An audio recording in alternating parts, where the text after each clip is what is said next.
The gift was wrapped in cream paper with a velvet ribbon, and I should have known right then that something was wrong, because my sister had never once in her life wrapped anything carefully. She slid it across the table at the Italian place on Richmond Row, the one she'd chosen for my birthday because it had a wall she liked to be photographed against. And she said, "Open it," loud enough that the couple at the next table glanced over. My mother set down her fork. She didn't pick it back up. I remember the ribbon was the same color as the tablecloth, and I remember thinking that was a strange thing to notice while my sister watched me with a smile that sat too high on her face, the way a smile does when it's been put there on purpose rather than arriving on its own. Inside the box, under a layer of tissue, was one of those mail-in DNA kits, the kind they advertise around the holidays. Find out where you really come from with the cheerful tube and the prepaid envelope. "Maybe it'll finally explain why you're so different from the rest of us," my sister said. And then she laughed. This short, bright laugh, like she'd told a joke at a party. A few people did laugh. The polite, reflexive kind. I didn't. My mother looked at the bread basket like it owed her money. I said, "Thank you." I'd spent 31 years learning how to say thank you in a voice that gives nothing away, and I used all of it. I set the box beside my water glass and I let the conversation move on, and it did, because my sister was very good at making conversations move wherever she wanted them. But I kept coming back to my mother's face. My sister's cruelty, I understood. I'd lived with it my whole life. The way you live with a draft in an old house, you stop noticing it, and then suddenly you do. What I didn't understand was the fear. My mother wasn't embarrassed for me, she was scared. And she was scared before I'd opened the box. Something was already moving. I just didn't know yet what it was or how long it had been running underneath all of us while I went about my life thinking I was the only one who didn't have a part in some play. Let me back up. I grew up in London, Ontario, in a house on a street lined with maples that turned the whole block orange every October. From the outside, it looked like exactly what it was supposed to look like. Two-car garage, a basketball net nobody used, a Canadian flag my dad put up every Victoria Day. Inside, it ran on a system I understood without anyone ever explaining it to me. My older sister was at the top.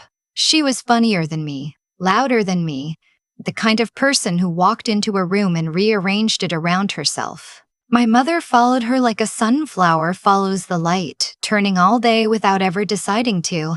I was the other one. The one who emptied the dishwasher without being asked. The one who got good marks and got a nod for it.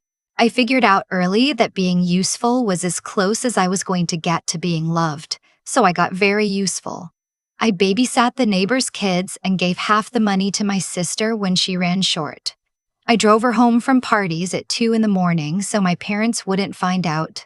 By the time I left for university in Waterloo, I'd made a kind of peace with it. I wasn't the favorite. Fine. I built a life out of being competent instead, because competence, at least, I could control. I went into claims, insurance fraud investigation, eventually, for a company with an office near Union Station. My whole job is finding the thing people are trying to hide, a staged fender bender, a fire that started a little too conveniently, a back injury that disappears the second the claimant thinks no one's filming. People assume it's about catching liars, but it's quieter than that. It's about noticing the one detail that doesn't fit and pulling on it until the whole story comes apart. I was good at it. I never once thought to point that skill at my own family. You don't audit the people you come from, you just live with the draft. My dad died 18 months before that birthday dinner. A heart thing, fast, on a Tuesday in February while he was shoveling the driveway.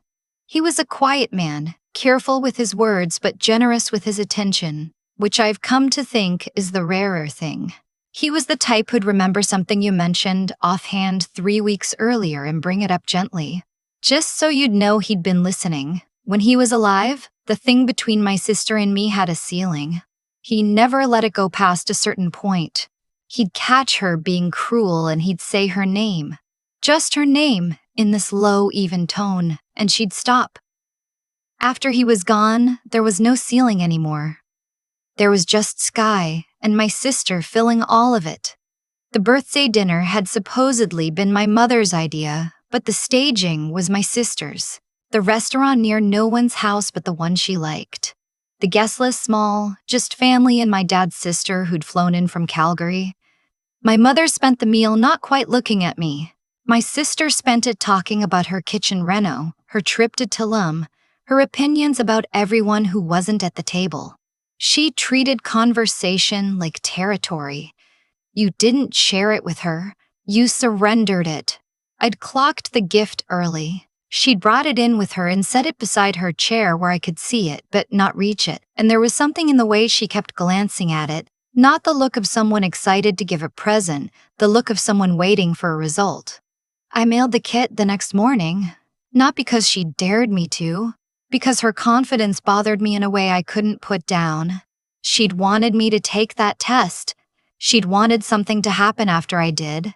And I've spent my whole career learning that when someone wants you to do a thing that badly, the smart move is to find out why before they're ready for you to know. The results came back on a Wednesday, 6 weeks later. I was standing in my kitchen in Toronto with a coffee going cold, waiting on a call that hadn't come yet, when the email landed. I sat down at the table before I opened it. I don't know why. Some part of me already knew it was the kind of thing you should be sitting down for. No shared DNA detected with my father's side? None. Not a cousin, not a half anything. And a list of strong matches to a family name I'd never heard in my life. A surname that meant nothing to me, attached to a man in another province, and a little notation that this person was, with extremely high probability, my biological father. I read it 3 times. Then I sat there for 2 hours and didn't do anything at all. It wasn't grief, exactly. It was more like that feeling when you finally move a piece of furniture you've been bumping your hip on for years, and the bruise is still there, but at least now you know why it kept happening. I'd spent 31 years half convinced I'd invented the distance in that house. The test told me I hadn't invented anything. There was a real reason I'd always stood slightly outside the family photo even when I was in it. I didn't post it anywhere. I didn't call my sister. I forwarded the results to my mother with 1 line. I think you already know what this says. She phoned within 4 minutes, not to explain, to contain. Her voice came out in pieces. Please don't tell anyone. You don't understand the whole situation. It was such a long time ago, we were so young. Things were different then. She circled the facts without ever once landing on one. She never said, I should have told you. She never said, I'm sorry you found out like this, at a dinner table from your sister in front of people. What she said, over and over, in different shapes, was please. My sister sent a text that night. 3 words, now you know. I called her back. She picked up sounding put out, like I'd interrupted something more important than this. I asked her straight out why she'd done it. Why the audience? Why the kit? Why now? 18 months after Dad died, on my birthday. She was quiet for a second. Then she said, in this calm voice that was so much worse than anger would have been, because Dad knew I'd been handling some things, and I needed you looking somewhere else. You're the type who pulls threads. If you were busy falling apart about who you are, you wouldn't be asking questions about the estate. I didn't say anything. I've known about you for 12 years, she said. I found it out by accident and I've been holding it over Mom ever since. I figured it was finally worth something, and she hung up. I sat in my apartment a long time after that in the specific quiet that comes after someone has explained themselves all the way down to the bottom and there's nothing left underneath to say back. I want to be honest about something because this is the part people skip when they tell stories like this. I wasn't crushed. I was awake. For the first time in my life, I had the one thing my whole career runs on, a detail that didn't fit. My sister had told me, plainly, that she'd been managing the estate and steering me away from it. She'd handed me the thread. The only thing left to do was pull. I found a lawyer the next week. A woman in her 60s with an office in a converted house in Toronto's East End, recommended by someone I trusted from work. She did contested estates, and she had the manner of a person who had seen every variety of family behave badly and had stopped being surprised by any of it. I brought her everything. The DNA results, a photograph I dug out of a box in my dad's old study after the funeral, a younger version of him I didn't fully recognize, holding a baby in a hospital blanket, and on the back, in his handwriting, just a date and the word ours, underlined twice. And a string of text messages between my sister and a law clerk at the firm that had handled my dad's affairs, messages a cousin of mine had forwarded me months ago without understanding what she was looking at, just thinking it was odd. My lawyer read all of it without changing her expression once. Then she set it down and said, "Your sister has been in contact with the estate trustee's office at least 7 times in the last 10 months. People who are grieving don't do that. People who are positioning do."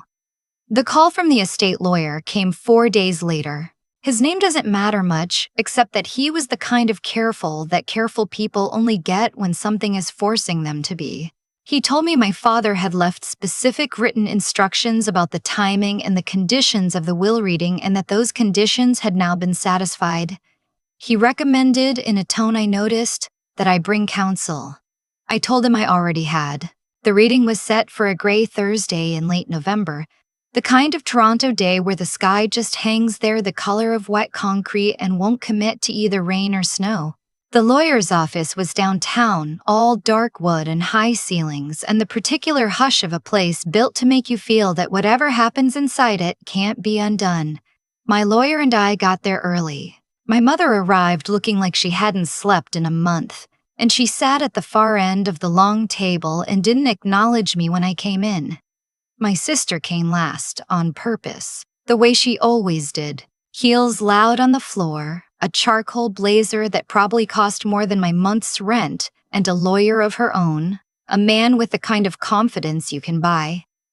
She glanced at me once as she sat down, and her face said she'd already done the arithmetic and knew the answer. She'd always been good at math when the math was about her. The lawyer read it without any wind-up. My father had left 30% of his estate to my sister. The remaining 70%, including the house in London and the cottage up in the Cowarthas that had been in his family since before I was born, and the bulk of his RRSPs and his non-registered accounts, came to me. The room held its breath for exactly 1 second, and then my sister was on her feet. She started in about the DNA. She said the word fraud. She said I wasn't even his, that it wasn't right, that any court in the country would see it. Her lawyer put a hand on her forearm and she shook it off like it was a bug. The estate lawyer waited. He had the patience of a man who has read a great many wills aloud and watched a great many people stand up. When she ran out of breath, he kept reading.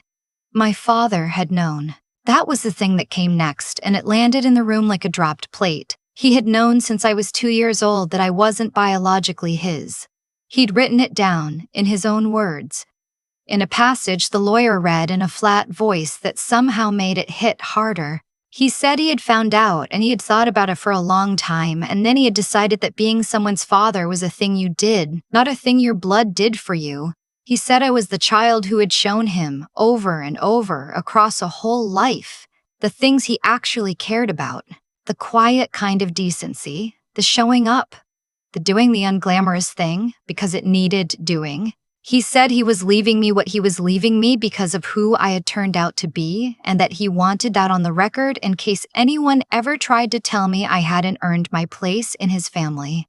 I had earned it, he wrote, more than anyone. I have audited a lot of documents in my life. I have never had to work as hard as I did in that room not to come apart over one. But he hadn't stopped there. In the last year of his life, he wrote, he'd grown concerned about some things he was seeing, so he'd hired someone, a private investigator, the boring kind that mostly does insurance and matrimonial work, and the lawyer laid out what that investigator had found. My sister had been in contact with 2 different lawyers about challenging or restructuring the estate while my father was still alive. There had been a series of transfers, Just over $40,000 total moved out of a joint account my parents held and into an account in my sister's name during the 3 weeks my dad spent in the cardiac unit before the second heart attack took him. And there was the purchase of a consumer DNA kit shipped to my sister's address in the GTA, ordered 9 days before my birthday dinner. My sister's lawyer had gone very still. Then the estate lawyer took out a single sheet of paper, handwritten, and said my father had asked that it be read aloud at this point and not before. It was a letter to my sister. It wasn't cruel. That was almost the hardest part. He wrote that he had watched what she was doing and that it had broken his heart, but that he understood it, because he'd watched my mother build her a world with no consequences in it, and a person who's never met a consequence will always assume there isn't one coming. He wrote that he hoped she would stop. He wrote that whatever happened next, she should understand it as something she'd built herself, brick by brick, and not something he was doing to her. Her lawyer leaned in and said something quiet to her. Whatever it was, she didn't take it. She said fraud again, twice, like the word had a coin slot and she just had to keep feeding it.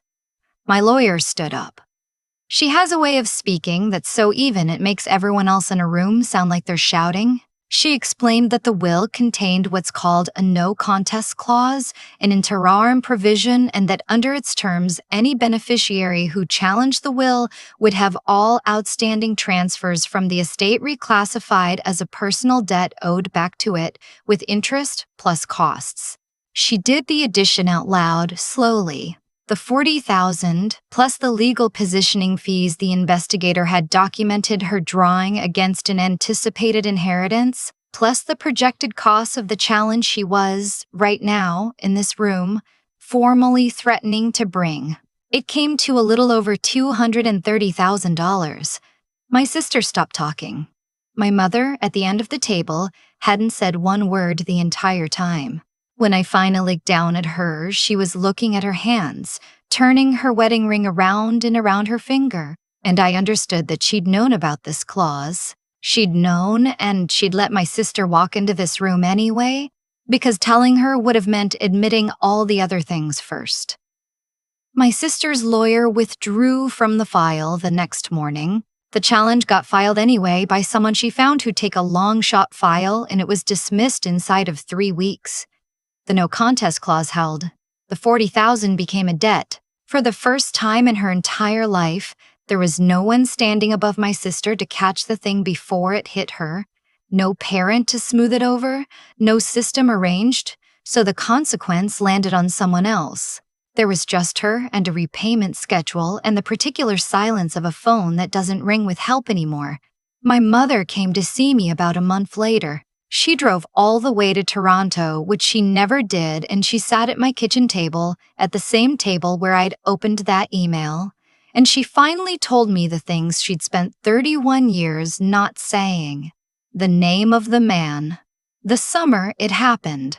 The fact that my dad had found out when I was a toddler and had chosen, quietly, never to treat me as anything other than his. She told me she had always loved me, and I believe she meant it. I do. But I've thought about it a lot since, and I've landed somewhere I think is true. Love without honesty is a room with no door. You can stand outside it and describe it perfectly, the warmth of it, the light in the windows. You can know it's love. You just can never actually go in and live there. I told her I needed distance, not punishment, not a scene. Just distance. Maybe for a while, maybe for good, I didn't know yet, and I told her I didn't know, which was the most honest thing I'd said to her in years. I never moved back to London. I sold the family house, which felt right, because it had never really been mine even when I lived in it. But I kept the cottage. I go up to the Kawarthas now on long weekends, and in the fall I sit on the dock with a coffee and watch the leaves come down on the water. And I think about my dad, who used to take me up there alone sometimes, just the two of us, and teach me to fish and never once make me feel like the spare kid. I think I understand now why he did that. He was telling me something he couldn't say out loud. He was telling me I was his. I kept his letter in the top drawer of my desk. Not as a wound and not as a trophy. just as proof that someone saw me clearly once, all the way through, and wrote it down so I'd never have to wonder. Some families fold around you like a pair of hands, and you spend your whole life warm without ever quite knowing why. And some close around you like a fist, and you spend years calling the pressure love because it's the only thing you've ever been handed and you don't know there's another kind. It took me 31 years, a cruel little box with a velvet ribbon, and the quietest man I ever knew reaching out from past his own death to tell me which one I'd been living in. Have you ever been given something you didn't know you were owed? Not money, something harder than money. The truth about where you stand and who actually chose you and what it cost the people who didn't. And once it's in your hands, have you had to decide whether you can carry it home or whether the kindest thing you can do for yourself is set down the family that handed it to you and walk somewhere quieter? And finally, for the first time, breathe. For a long time, I thought the cruelest thing my sister ever did to me was that little box with the velvet ribbon. I don't think that anymore.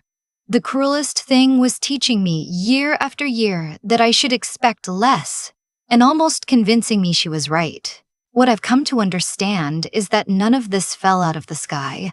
Danielle didn't wake up one morning and become a person who'd hand her own sister a DNA kit in a restaurant. She was built, slowly, by a house where she never once met a consequence, where my mother smoothed every road in front of her and called it love.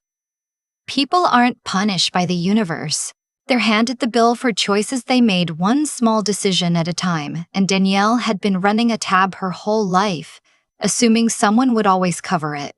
Dad was the only one who refused to, and even he had to do it from past his own death. The thing I keep returning to is how much of my own survival came down to staying honest when it would have been easier not to.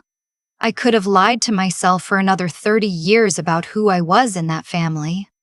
I chose to pull the thread instead, even knowing it might unravel something I loved. Doing the harder right thing, the thing that costs you something, is a muscle, and I've been building mine my whole life without realizing it every time I cleaned up a mess that wasn't mine and didn't make it about me.